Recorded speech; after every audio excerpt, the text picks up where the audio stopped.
샬롬, 거래의 기술 25번째.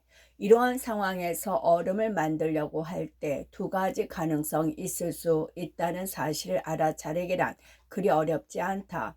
그중 더 나은 쪽은 얼음이 자연 상태에서 어는 것이다. 그러나 물의 깊이가 일정치 않기 때문에 얼음의 두께나 강도가 똑같지는 않다. 또 다른 한 가지 현상은 링크의 깊은 쪽에서는 아무리 힘 좋은 제빙기를 쓴다 하더라도 전혀 얼음이 얼지 않는다는 것이다. 그러나 그 문제는 곧 뒷전으로 밀렸다. 동파이프 설비 공사가 시작된 지 2달 만인 그해 7월 폭우가 쏟아지면서 링크를 진흙탕으로 만들어 새로 설치된 동파이프에 두꺼운 흙덩이가 달라붙었다. 공원관리 당국이 이 피해를 복구하기 위해 인부를 고용한 것은 9월이 되어서였다. 한편 공원관리국 안에서는 링크를 둘러싸고 도는 콘크리트 보드를 어떻게 설계할 것인가를 둘러싸고 새로운 논쟁이 벌어졌다.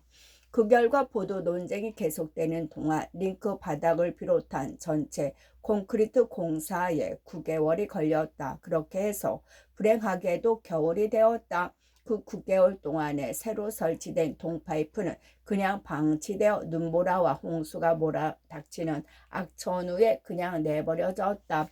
게다가 구리는 값이 꽤 나가는 탓에 불량 청소년들이 링크담을 타고 넘어 들어와 동파이프를 잘라다 시중에 팔아 용돈을 벌어 쓰는 사례가 잇따랐다.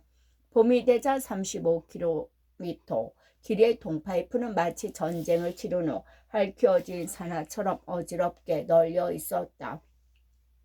그런데도 누구 한 사람 피해나 손실을 염려하거나 감시하지 않았다. 링크가 문을 닫은 지 2년 후인 1982년 6월 마침내 재검사도 하지 않은 동파이프에 콘크리트를 들어 부었다. 업자들은 대개 평평하지 않은 표면에 콘크리트를 부을 때 콘크리트에 거품이 생기는 것을 막기 위해 진동식 기계를 쓴다. 콘크리트를 골고루 배합시켜 빈 구멍이 생기는 것을 막기 위해서다. 그러나 이 진동식 기계는 예기치 못했던 결과를 낳았다. 즉 동파이프의 연결 부분을 느슨하게 벌어지도록 흔들어 놓았다. 이와 함께 하청업자는 더 큰 문제들을 발생시켰다. 그는 이 링크 공사에 필요한 콘크리트 양을 너무 적게 계산했다. 콘크리트 작업의 요체는 콘크리트가 골고루 단단하게 굳게 하기 위해서인데 작업을 쉼없이 신속하게 끝내버려야 한다는 점이다. 그런데 이 업자는 콘크리트에 물을 많이 타서 묽게 했다. 이것이 재앙의 씨앗이었다. 일주일이 채 못 가 새로 본 콘크리트 여기저기에 갈라진 틈이 나타나기 시작했다. 우연의 일치는 아니겠지만 시멘트에 물을 너무 많이 섞은 부분에서 생겨났고 또 그 부분 작업 때는 진동식 기계를 사용치 않았었다. 냉동 장치를 어디에 둘 것인가 하는 문제를 결정하지 못하자 또 다른 문제가 생겨났다. 16개월 숙고 끝에 시 당국의 결정을 보자 링컨의 시설 공사를 맡은 업자는 당초 계약 내용의 수정을 요구했다. 그는 특히 더 많은 공사 대금을 요구하고 나섰다. 이 협상은 또다시 12개월이란 세월을 잡아먹었다. 그리고 1983년 7월이 되어서야 시는 업자의 요구에 따른 새 계약을 승인했다. 냉동장치의 설비 공사 완료 기한은 1984년 9월로 다시 연기되었다. 1984년 늦가을 냉동 시스템이 처음으로 시험 가동되었다. 그 결과 얼음을 만들어내는데 충분한 압력을 오랫동안 견뎌낼 수 없다는 사실이 밝혀졌다. 왜냐하면 콘크리트판 바로 밑을 지나가는 동파이프에 틈이 생겨 공기가 새어 나가고 있었기 때문이다. 1984년 10월부터 12월 사이에 6개의 동파이프가 갈라진 사실이 발견되어 수리 공사를 했다. 운도 따라주지 않았다. 냉동 시스템은 또다시 시험 가동되었으나 얼음을 만들어내지 못했다. 내가 헬리스턴에게 전화를 걸어 링크 건설 공사를 맡겠다고 처음으로 제안한 것이 바로 이때였다. 그가 내 제안을 일축했을 때 나는 그에게 이렇게 말했다. 들어보세요. 우리 함께 가서 현장을 돌아보지 않겠습니까? 아마 나는 최소한 몇 가지 제안을 할 수 있을 것 같습니다. 며칠 뒤 우리는 문제의 링크로 걸어갔다. 나는 충격을 받고 말았다. 콘크리트 반의 작은 틈새들이 무수히 나 있지 않은가. 더욱 놀라운 것은 콘크리트 반 여러 곳에 10개의 커다란 구멍이 나 있는 점이었다. 알고 보니 바로 밑에 있는 동파이프에서 새어나온 압축 공기가 콘크리트를 뚫고 나오면서 커다란 구멍을 만들어 놓은 것이었다. 설상가상으로 콘크리트의 구멍을 뚫는 데 쓰인 드릴의 위력이 센 데다 그 바로 밑에 있는 동파이프는 아주 약했다. 동파이프에 갈라진 틈새를 메우기 위해 강력한 드릴을 써서 구멍을 뚫는 힘센 사람들이 문제를 더욱 악화시킨 셈이다. 나는 스톤에게 가서 말했다. 큰일이 났어요. 압축 공기가 새어나오는 틈새를 찾아내기가 정말 힘든 일이에요. 오히려 갈라진 틈새를 더욱 크게 만들 뿐입니다. 잊어버려야 해요. 모든 걸 새로 시작해요. 헨리는 나의 말에 겸허해지려고 애쓰는 것 같았다. 그러나 모든 것을 새로 시작하는 일은 그가 고려하는 최후의 방책이라는 점을 분명하게 읽을 수 있었다. 1985년 봄 뉴욕시는 놀라운 새 아이디어를 찾아냈다. 그들은 20만 달러를 주고 외부에서 전문기술 상담 회사를 초빙에 풀어온 시스템이 왜 3명, 그 해결책은 무엇인가를 알아보게 했다. 이 회사는 4개월 안에 조사 보고서를 내기로 약속했다. 9개월 후인 1985년 12월 이 회사는 누출의 원인을 알아내는데 실패했다고 털어놓았다. 울먼 링크가 개수를 위해 문을 닫은 지 이내 6년이 흘러갔다. 그동안에 1,300만 달러라는 자금이 투입됐다. 공항관리국은 마침내 프레온 시스템을 뜯어 없애고 대신 소금물 시스템으로 바꾸기로 결정했다. 1986년 5월 21일 그들은 300만 달러가 소요되는 새로운 개수공사 계획과 18개월간의 공정을 발표했다. 이때가 바로 시 당국이 이 사업을 나에게 넘겨줘야 한다고 내가 확신한 때다. 6월 중순시 회계위원회가 나와 시 관계자 간의 협상 내용을 승인했을 때 나는 이미 일에 착수하고 있었다. 내가 새로 알게 된 사실은 시에서 소금물 냉동 시스템을 갖춘 아이스링크를 건설하는 데 관해 기술 자문을 얻기 위해 또 다른 상담회사에 15만 달러를 지불하기로 동의했다는 것이었다. 뉴욕시의 계약에는 이 상담회사가 1986년 7월 1일 조사에 착수하여 12월 말까지 보고서를 제출하도록 규정하고 있었다. 다시 말해 나는 그 공사를 어떻게 해야 하는 것이 좋은가에 대한 상담회사의 보고서가 완성되기 전에 링크 개수 공사를 완료한다는 데 동의한 것이다. 나는 상담회사가 어떤 묘안을 갖고 있을지 모른다고 기대하며 그들과 자리를 같이 해보기로 작정했다. 새로 알게 된 사실은 놀랍지 않을 수 없었다. 이 회사를 경영하는 두 사람의 신사는 냉동공학 전문가가 아니었고 그렇다고 스케이팅 링크 공사에 관여한 경험도 갖고 있지 않았다.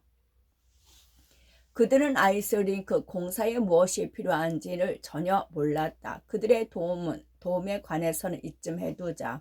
나는 아이스링크의 냉동장치 및 배관 공사 그리고 전반적인 조언을 얻기 위해 침코사를 상담역으로 맞이했다. 아이스링크 자체 공사를 위해서는 건설회사 HRH를 고용했다. 이미 나를 위해 하얏트 및 트럼프 타워 건축을 시공한 바 있는 HRH는 정평이 나 있는 유명한 종합건설회사다. 이런 경우 그들은 매우 관대하게도 정당한 가격으로 일할 것을 제의한다. 한편 나와 오랫동안 거래 관계를 갖고 있는 제이스 맨해튼 은행은 건설 공사에 필요한 자금 일체를 또다시 무이자로 융자해 주겠다고 선뜻 제의해 왔다. 그것은 누구나 관심을 보일 수 있고 높이 평가할 수 있는 그런 사업이었다. 내가 링크를 직접 보러 갔을 때 현장은 예상 이상으로 엉망이었다. 예를 들면 스케이트 하우스 지붕에 거대한 구멍들이 뚫려 있었고 그 결과 건물 내부에 엄청난 물 피해를 주고 있었다.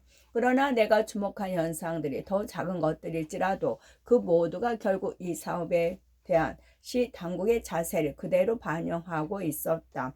이를테면 링크 안으로 걸어 들어가자 버려진 자루들이 여기저기 널려 있었고 잡초들이 무성했다. 자루 속을 들여다봤더니 새로운 조경 사업에 쓰려고 했던 묘목들이 가득 들어 있었다. 이 묘목들은 꽉 막힌 자루 속에서 죽은 채 그대로 벌어져 있었다. 이런 광경을 살펴보고 있는 바로 그때 시청 일꾼 한 사람이 걸어오더니 몇 그루의 살아있는 묘목들 가운데 한 그루 옆에 멈춰섰다. 그러고는 뒤도 돌아보지 않고 지나쳐 갔다. 비유해서 말하면 아이스링크를 수리하는 임무 때문에 공공 예산을 집을 받고 있는 사람들에 의해서 짓밟히고 있는 링크였다. 이때 나는 몇 년 전 어느 쾌청한 여름날 이 링크 옆을 걸어가고 있던 때를 회상했다. 오후 2시쯤 되었을 때인가. 공사가 끝나지 않은 링크 한 군데에 30여 명의 일꾼들이 있었다. 그들 중 어느 한 사람도 일하는 이가 없었다. 나는 그들이 휴식을 취하고 있다고 생각했다. 약 1시간 후에 다시 링크를 지나서 걸어갔다. 똑같은 일꾼들이 똑같은 자리에 그대로 있었다. 마치 영원한 낮잠을 즐기고 있기라도 하는 것처럼. 그때 그 같은 정덩이 무엇을 뜻하는지 전혀 알아채지 못했다. 이제 나는 그것이 울면 링크가 가진 더 큰 문제의 조짐이라는 사실을 알게 됐다. 거기에는 책임을 지고 있는 사람이라곤 아무도 없었다. 지도력은 모든 일이 되도록 하는데 필수 불가결한 열쇠 같은 것이다. 우리가 링크를 개수하는 과정에서 내가 현장을 감시하지 않은 적은 단 하루도 없었다. 거의 매일 나는 현장을 방문했다. 공사를 완료하는 기간을 6개월로 잡았다. 그리고 시청의 기록으로 볼 때 내가 정한 대로 공사 기간을 줄인다는 것은 조그만 기적과 같은 일이었다. 내 계산에 따르면 중대한 뭔가가 잘 되지 않을 때 6개월이란 기간은 나에게 응급 조치를 취할 수 있는 한 달간의 여유를 줄 수 있었다. 모든 일이 순조롭게 진척된다면 4개월 안에 일을 끝마칠 수 있을 것이라고 나는 느꼈다. 우리의 첫 번째 결정은 이전 링크를 몽땅 없애버리기보다는 옛것 위에다 새 것을 세우기로 한 것이었다. 8월 1일까지 우리는 고르고 평평하게 기초 공사를 마쳤다. 그 위에 동파이프를 설치하고 콘크리트를 부어 일정하게 평평한 링크면을 만들 셈이었다. 짐고사는 3만 5천 파운드 무게가 나가는 2개의 거대한 냉동 장치를 설치하느라 바삐 돌아갔다. 내가 이 사업을 하겠다고 제의했을 당시에는 울머 링크가 실제로 얼마나 큰지를 몰랐었다. 약 0.75에이커의 넓이, 사람이 만든 인공 스케이트장으로는 이 나라에서 가장 규모가 큰 것 가운데 하나다. 우리는 공사에 착수하기 전에도 얼른 기관으로부터 사업의 진척 상황을 알려달라는 전화를 여러 번 받았다. 평소에는 공사 같은 것에 별 관심을 보이지 않던 기자들이 파이프 설치, 콘크리트 작업, 컴프레서실 축조 등에 관한 조그만 내용까지 알려고 애썼다. 10여 차례의 전화를 받고 나서 나는 모든 사람들의 관심사에 관해 설명하기 위한 기자회견을 갖기로 작정했다. 8월 7일 지하층만 완공된 상태에서 기자들을 만났다. 놀랍게도 지방TV 방송국 대표자와 통신사 인사들을 포함하여 모두 40명에 가까운 기자, 사진기자, 카메라맨들이 몰려왔다. 경천 동지할 소식은 없었다. 내가 얘기할 수 있는 것은 모든 일이 일정대로 순조롭게 진척되고 있고 12월까지는 문을 열 수 있을 것으로 기대된다는 내용이 전부였다. 그것으로 충분했다. 이튿날 모든 신문이 트럼프 스케이터들에게 얼음 선물 준비 또는 트럼프 얼음으로 울면 케이크를 만들다 등의 제목으로 일제히 나에 관한 기사를 크게 보도했다. 울먼 링크에 관해 내가 기자회견에서 가진 것은 너무 지나쳤다고 말하는 사람들도 있다. 그러나 나는 기자들이 이 사업에 관해 충분하고 정확한 정보를 갖기가 불가능했다는 사실만을 얘기할 수 있다. 우리가 기자회견을 할 때마다 최소한 10명의 기자들이 취재 경쟁을 벌였다. 그렇지 않았다면 울먼 링크에 관한 얘기가 지역적 관심을 촉발할 수 없었을 것이다. 심지어 저 멀리 마이애미, 디트로이트, 로스앤젤레스 신문들까지 울먼 링크에 관한 장문의 기사를 다루었다. 타임즈는 네이션난에 전면을 할애하여 울먼 스토리를 게재했다. 그것은 행정부의 무능과 능률적인 사기업의 힘을 대비시킨 아주 단순하고도 잘 읽히는 드라마였다. 9월 7일부터 10월까지 우리는 22마일의 파이프를 설치했다. 9월 11일 시멘트를 가득 실은 트럭들이 도착했고 10시간이나 계속 콘크리트 공사를 했다. 다음 날 기술자들이 콘크리트 공사가 얼마나 고루가 잘 되었는지를 검사해 본 결과 완벽하다는 결론이 나왔다. 9월 15일 새로 제작된 냉동 설비가 개수된 컴프레셔실에 설치되었다. 이제 남은 마지막 장애 요인은 열 처리 문제였다. 그날 우리는 콘크리트를 틀어 부었는데 온도가 30도까지 치솟았다. 9월 말이 되자 제빙 설비가 제자리에 놓였다. 우리가 설치한 시스템을 시험 가동하기 위해 필요한 것은 온도가 13도 이하인 날씨가 4일 동안 계속되는 것뿐이었다. 하지만 2주일 동안 날씨에 맞지 않게 따뜻한 날씨와 쌀쌀한 날씨가 번갈아 나타났다. 겨울을 기다리기는 태어나서 처음이었다. 마침내 10월 12일 기온이 13도 이하로 떨어졌고 이 같은 낮은 온도는 며칠간 계속되었다. 10월 15일 우리는 소금물을 파이프로 흘러보내면서 새로 설치한 시스템을 처음으로 시험 가동해 보았다. 누출은 없었고 압력은 그대로 일정하게 유지됐다. 그날 밤 비가 내린 후 링크에는 얼음이 얼었다. 그토록 기다려왔던 아름답고 맑은 얼음이 언 것이다. 내가 링크 개수 공사 승인을 얻은 때로부터 거의 4개월 만의 일이었다. 우리는 또한 300만 달러 예산 가운데 75만 달러를 남길 수 있었다. 시 당국의 경축 속에 우리는 남은 돈을 스케이터 하우스와 레스토랑 등 부대 시설을 개수하는 데 투입했다. 공사 기간 동안 시 당국은 현장에 얼씬 거리지 않았다. 가장 큰 이유는 내가 직원들에게 공항 관리들과 접촉을 삼가라고 일러두었기 때문이다. 그들이 관여하려고 할 때면 의뢰 어쩔 수 없이 좋지 못한 결과를 낳았다. 한 해로 우리가 공사를 끝마쳤을 때 공항 관리국 직원 한 사람이 조그만 나무 한 그루를 수레에 싣고 왔다. 그들은 나를 기념해서 나무를 심기를 희망한다고 밝혔다. 그 나무를 심는 것은 한두 사람으로 되는 일이 아니었다. 이를 감독하는 공원 정원사를 포함한 5, 6명의 직원들이 뒤따라왔다. 전적으로 우연의 일치이기는 하지만 내가 아이스링크로 걸어가고 있던 바로 그때 공항관리국 직원들은 나무를 막 심기 시작하고 있었다. 그런데 너무나 보기 흉하고 앙상하고 보잘것없는 나무였다.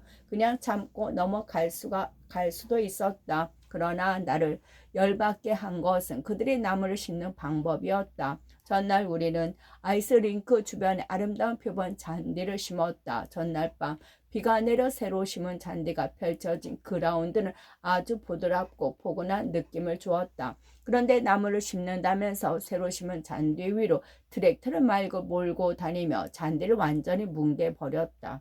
불과 수십 분 만에 이들 6사람 이틀 동안 힘들여 조성한 아름다운 잔디밭을 여지없이 망가뜨렸고 이를 다시 조성하는 데 3개월이 더 걸리도록 만들어 놓았다. 이때쯤 해서 나는 헨리스턴 바로 직전 공원 책임자인 고든 데이비스로부터 편지를 받았다. 데이비스는 현지에서 아이스링크 건설 사업에서 일어난 초기 문제들에 대해 책임이 있는 사람으로서 자신의 엄청난 실책이 고쳐졌다니 참으로 즐겁고 마음이 놓인다고 썼다. 나는 데이비스만이 책임 있는 유일한 사람이라고는 생각하지 않는다. 그러나 그의 정중한 태도와 관련해서 나를 놀라게 한 것은 어찌 그리 철저하게 헨리 스턴과 대조적인가 하는 사실이었다. 스턴은 울먼링크 공사를 통해 우리가 이룩하고 있는 성과를 기자들 앞에서 최대한 깎아내릴 기회를 찾고 있었다. 데일리 뉴스지는 스턴의 행동에서 특별히 교활한 대목을 지적하며 사설에서 이렇게 나무랐다. 헨리, 고마움을 표시하도록 노력하십시오. 지금 상황에서는 그것만이 당신을 품위 있게 하는 길입니다. 콕 시장은 우리가 성취한 과에 대해서 직접 말한 적은 없다. 다시 말하지만 언론이 그 한 요인으로 작용했으리라 생각한다. 10월 중에 모든 지역 신문들이 콕 시장을 조금은 방어적 입장으로 몰고 가는 기사들을 일제히 게재했다. 예를 들면 뉴욕 타임스지는 사설에서 뉴욕시는 수백만 달러를 허비하면서 6년 동안이나 울먼링크 개출 사업을 둘러싸고 실책을 저질렀다고 시작하여 울먼링크의 교훈을 잊어서는 안 된다라고 끝을 맺었다. 콕과 스턴은 기자들에게 질문을 받을 때마다 울먼링크의 교훈이 시와 다른 사업에도 적용될 수 있는지 여부를 알아보기 위해 나와 내 동료 직원들을 만나려고 시도했다고 답변했다. 만약 그들 두 사람의 말이 사실이라면 우리가 울먼링크를 공식적으로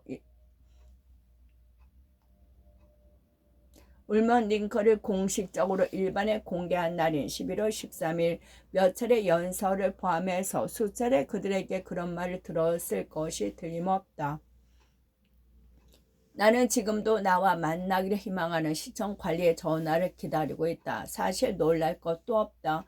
언론의 혹평은 사라졌고 그것이야말로 시청 관리들이 걱정하던 유일한 문제였다. 나는 아직도 시 당국이 우리가 울먼링크 공사에서 성취한 것으로부터 깨달아야 할 몇 가지 교훈들이 있다고 생각한다. 언젠가 콕은 우리가 어떻게 해서 시 당국이 할 수 없었던 일을 해낼 수 있었는가에 관해서 해명을 한 적이 있다. 콕은 이렇게 말했다. 트럼프는 공공에 처해 있었다. 그리고 그는 엘리트 직원들과 함께 그가 할 수 있는 최대의 노력을 경주해서 공공으로부터 빠져나올 수 있었다. 그가 데리고 일한 사람들은 자신들의 일을 소홀히 할 경우 도널드 트럼프와 다시 일할 수 없으리라는 사실을 알고 있었다. 그의 말은 전혀 틀린 것은 아니었다. 콕이 그래도 터득하지 못한 것은 내가 한 일과 똑같은 일을 시 당국이 할 수 있었다는 점이다. 그렇다고 그 일을 나처럼 5개월 이내에 또는 좀 더 늘려서 6개월 이내에 할 수 있으리라는 뜻은 아니다. 그러나 그 일은 1년 이내에 끝마치지 못한 데 대해 납득할 만한 변명은 있을 수 없으며 더구나 6년이나 끌면서 실패한 데 대해서는 말할 여지조차 없다. 그것은 의심할 여지 없이 무능함이며 무능은 바로 이 슬픈 무용담의 핵심이다. 시청 관리들은 그들이 사기업처럼 신속하게 움직일 수 없었던 두 가지 이유를 한결같이 내세운다. 첫 번째는 법에 의해 시 당국은 어느 한 사람이 어떤 일을 하는데 최적의 자격을 갖췄는지 여부와는 관계없이 가장 낮은 비용을 제시한 사람과 계약을 체결해야 한다는 것이다. 여기에는 최소한 부분적인 해결책이 있다. 시의 공공사업에 참여하려는 입찰자에게는 누구에게나 객관적 적용 기준이 적용되어야 한다. 예를 들면 시행사업들은 위원회의 심의에 붙여져야 한다. 그리고 해당 사업을 정해진 기간과 예산에 맞게 훌륭히 시행한 업자에게는 앞으로 있을 시 사업에서 우선권이 부여돼야 한다. 시청 관리들이 내세우는 또 다른 난점은 이른바 윅스법이다. 윅스법에 따르면 5만 달러가 넘는 공사비가 소용되는 공공건설 사업에 대해서는 최소한 4개의 서로 다른 업자에게 분할 식용시켜야 한다. 이 법은 경쟁력을 높이고 건설 비용을 절감하도록 제정되었으나 정반대로 운영되고 있다. 어느 단일 업체든 모든 책임을 도맡도록 허용되지 않는다. 그리고 그 결과는 잦은 공사 지연과 분쟁을 낳고 있다. 이 법이 시에 주름살을 안겨준다는 사실은 부인하지 않는다. 그러나 훨씬 더 큰 문제는 리더십이라고 생각한다. 가장 우수한 계약인이 하나의 사업을 정해진 기간에 책정된 예산에 맞춰 완료하도록 하는 유일한 방책은 그에게 전적으로 맡겨버리는 것이라는 사실을 나는 경험에서 알고 있다. 강한 의지력을 가지고 있다면, 그리고 자신이 말하는 바를 잘 알고 있다면 어떤 일이든 해낼 수 있다. 지금도 여전히 그렇듯이 한 업자가 시청 관리에게 와서 말한다. 미안하지만 문제가 생겼습니다. 사업을 완료하려면 100만 또는 200만 달러가 더 필요할 것 같습니다. 누구 하나 따지는 사람이 없다. 왜냐하면 사실상 공사에 대해서 뭔가 하는 사람이 시청에는 전무하기 때문이다. 가장 나쁜 것은 실책에 대해 시청 관료 중 책임질 사람이 아무도 없다는 사실이다. 전형적 신뢰로 여겨지는 사실을 얘기하겠다. 1984년으로 거슬러 올라간다. 이때는 마침 시 당국이 울먼리크 게스 공사에 이미 4년을 흘러보낸 후였는데 브룬슨 방어라는 사람이 기자회견을 가졌다. 이때 빙어의 직함은 공원 부책임자였다. 그의 주된 책임은 울먼 링크의 개수 사업이었다. 빙어는 회견장에 모인 기자들에게 대담하게 확신에 찬 발표를 행했다. 만일 울먼 링크가 다음 해에 제때 문을 열지 못한다면 자신은 현직에서 물러나겠다고 말했다. 한 해가 흘러갔고 링크는 문을 열지 못했다. 그리고 빙어는 자신의 한 말에 책임을 느끼고 삶했다. 거기에는 하나의 책략이 숨겨져 있었다. 잠시 후 그는 뉴욕주 교도소 건설 공사 부감독으로 임명되었다. 나는 교도소 건설에 대해서는 아는 게 별로 없다. 그러나 한 가지 사실만은 분명히 했다. 아이스링크 개수 공사는 훨씬 더 쉽다는 점이다. 책임질 사람을 승진시킴으로써 실패를 묻어둘 수는 없다. 왜냐하면 그 결과는 더 큰 실패로 이어질 테니까. 시 당국의 무능에서 이득을 보는 집단은 사업을 맡은 사람들이다. 지하철 공사나 도로, 고속도로 공사, 교량 공사가 수백만 달러의 예산을 초과할 경우 업자는 떼돈을 번다. 스피드 스케이팅 선수권이었던 딕 버튼과 아자 자노바 스테인들러가 울먼 아이스링크 개장 축제를 연출했다. 그들은 축제쇼를 위해 세계적인 스케이트들을 초빙했다. 패기 브레이밍, 브루시 해밀, 스코 해밀턴, 데비 토머스, 로빈 커튼스, 돌러 그랜스턴, 그리고 도빌과 딘 블럼버그 시퍼트로 구성된 4인조 스케이팅팀 등이 참여했다. 훌륭한 잔치였다. 시 당국이 완공된 링크의 운영을 이류 업자에게 넘겼다면 이 얘기 역시 좋지 못한 결과로 끝났을 것이다.